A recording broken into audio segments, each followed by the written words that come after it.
suis Pascal Sacré, donc je suis docteur, j'ai été diplômé en 1995 à l'Université de Liège.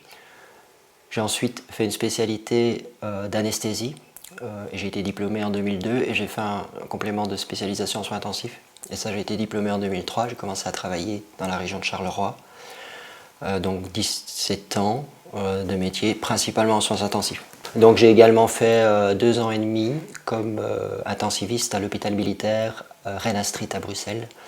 Voilà. Mais donc depuis 2011 maintenant, je suis en poste comme intensiviste au Grand Hôpital de Charleroi, jusqu'à début de cette semaine. Alors expliquez-nous ce qui vous arrive. Voilà, donc de façon factuelle, hein, je vais rester sur les faits.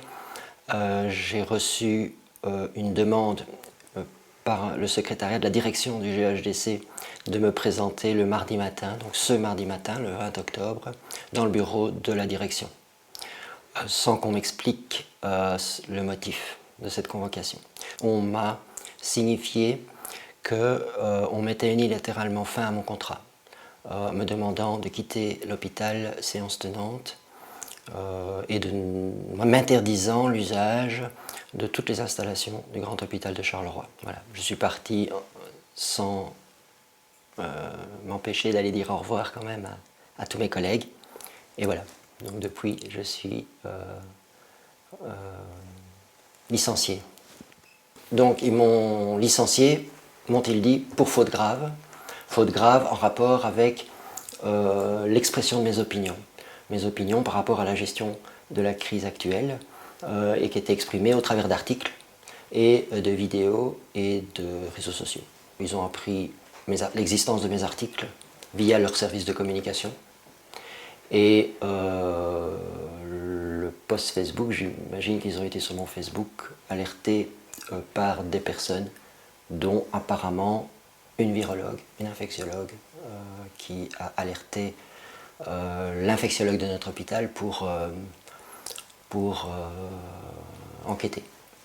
Qu'est-ce que vous disiez de si compromettant dans ce post Facebook notamment? D'abord, je commençais en me présentant pour pouvoir justifier ce que je disais après, et en disant que si effectivement il y a saturation des hôpitaux aujourd'hui, avec afflux de malades, si effectivement il y a une maladie nouvelle en plus, qui s'appelle le Covid, il y a également énormément d'autres choses dont on ne parle pas. Par exemple, le fait qu'on ait fermé des lits, qu'on ne donne pas assez de moyens, d'effectifs, vraiment mes deux terrains, qui est une notion qui est finalement soulignée depuis des années. Et je voulais attirer l'attention là-dessus. Donc ça, je l'ai dit clairement. Et j'ai aussi également parlé donc, de la PCR et de tout ce qui est fait autour de ça, pour dire qu'il y avait probablement exagération. D'après ce que j'ai pu comprendre dans ce qu'ils m'ont dit, j'ai vraiment reconnu les deux posts Facebook auxquels ils faisaient allusion. Un post Facebook plus spécifique sur la PCR qui n'était en fait qu'un résumé en 3 points, mais de ce que j'avais expliqué beaucoup plus en long et en large dans les articles que j'ai écrits, et également dans une vidéo, effectivement, une interview par une personne en France qui s'appelle Jérémy Mercier, vidéo qui a été mise en public de toute façon sur YouTube et qui est une façon d'expliquer aux gens ce qu'est la PCR de façon très scientifique, très factuelle, argumentée. C'est d'abord un test qui doit être remis dans son contexte, en l'occurrence le malade, les malades éventuels, les gens, et dont il faut bien expliquer les caractéristiques techniques pour comprendre que si on ne fait pas attention à certaines de ces caractéristiques techniques, ce test peut devenir non fiable ou engendrer des prises de décision qui ne vont pas correspondre à une réalité.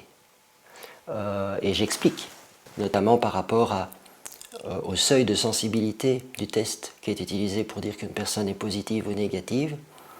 C'est important d'abord d'être transparent sur ce seuil de sensibilité, ce n'est pas le cas, et enfin et surtout de respecter un seuil de sensibilité réaliste.